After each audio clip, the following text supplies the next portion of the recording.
Buenas tardes, continuamos con el tema de la clase. En este momento veremos cómo comunicamos con un computador, qué partes tiene y cómo trabaja este realmente. Eh, ¿Cuáles son las partes más importantes de un computador? Desde la arquitectura de von Neumann, independiente de si es un computador digital pequeño o algo de escritorio grande. Los computadores suelen tener una pantalla como dispositivo de salida, una impresora también a veces, una tarjeta madre donde van puestos todos los demás componentes. En este caso es la tarjeta verde, tiene el dibujo.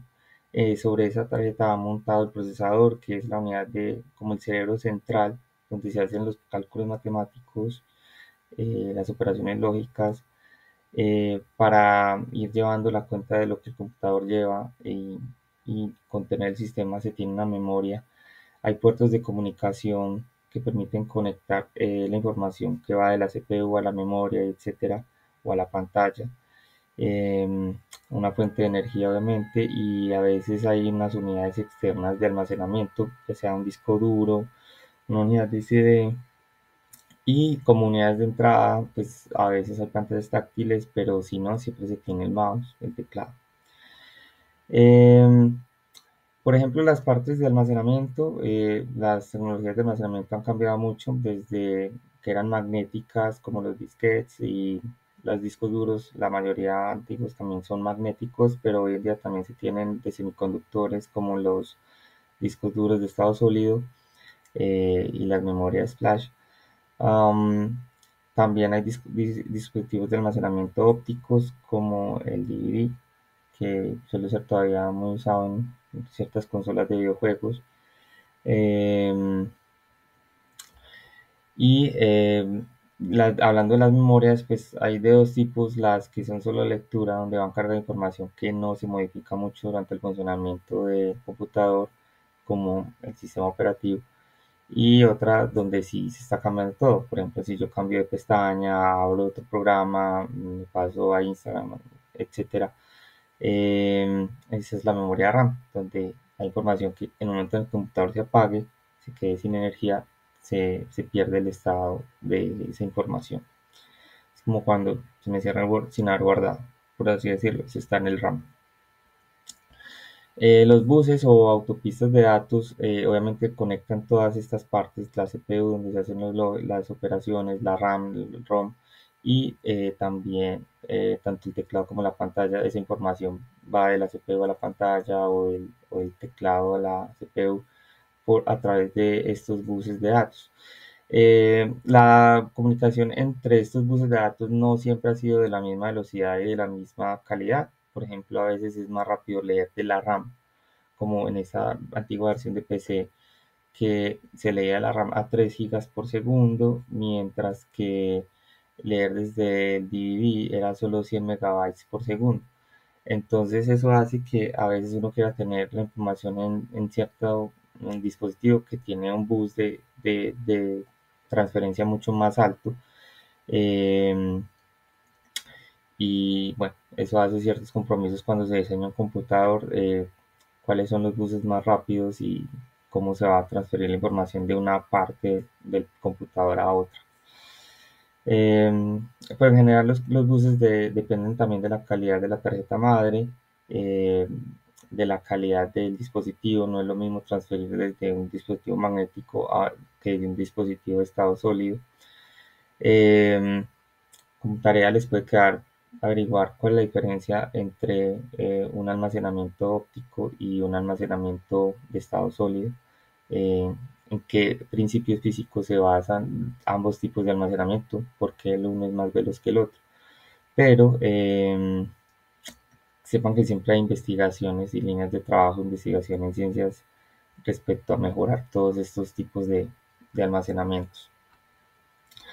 Bueno, hay una ley que se conoce como la ley de Murphy, eh, perdón, de Moore, no que el poder de procesamiento de una CPU se duplica cada más o menos 2.5 años.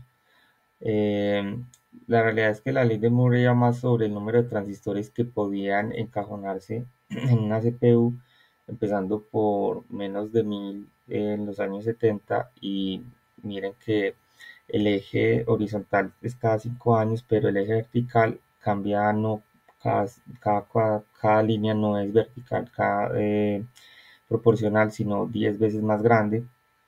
Entonces lo que se da ahí como una línea recta, si hubiese sido graficado en una escala vertical lineal, no cabría en esa pantalla, porque pasaríamos a millones muy rápido y sería una curva de crecimiento que llamamos exponencial.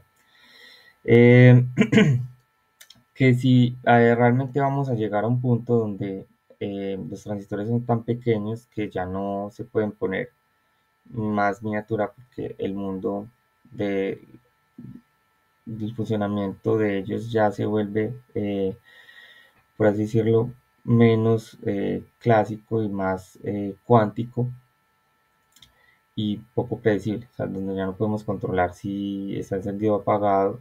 Y eso nos lleva a otro tipo de computación que no es la computación básica tradicional, sino la computación cuántica. Eh, bueno, realmente entonces aquí ya podemos hacer un nivel de abstracción de cómo funciona un computador, empezando desde la física, que es obviamente el manejo de los electrones y el flujo de carga dentro de un material conductor, a la composición de varios de ellos forman un transistor. Ese es el hardware, y esos transistores se pueden unir en varios grupos para crear una CPU y distintas componentes y crear lo que se llama una microarquitectura. Pero ya cuando interactuamos con esa parte física de hardware, lo hacemos a través de otra capa de abstracción que se llama el software, eh, donde mis instrucciones, que inicialmente son instrucciones, por así decirlo, de unos y ceros, interpretadas en el hardware, se van volviendo un lenguaje que yo puedo programar. Entonces, en el nivel más alto de abstracción está la aplicación, lo que yo abro, el WhatsApp, el Word, el navegador.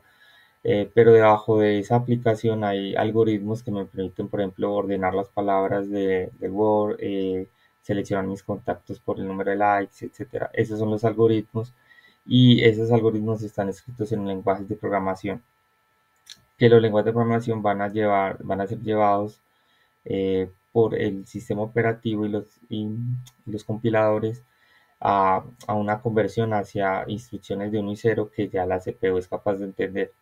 Es decir, la CPU no entiende que yo estoy en Office, no entiende que yo estoy en Chrome, pero indirectamente las combinaciones que ella hace de unos y ceros, que se llevan a cabo dentro de los transistores, eh, realmente corresponden a acciones sobre ese programa. Entonces, como ven, hay muchas capas.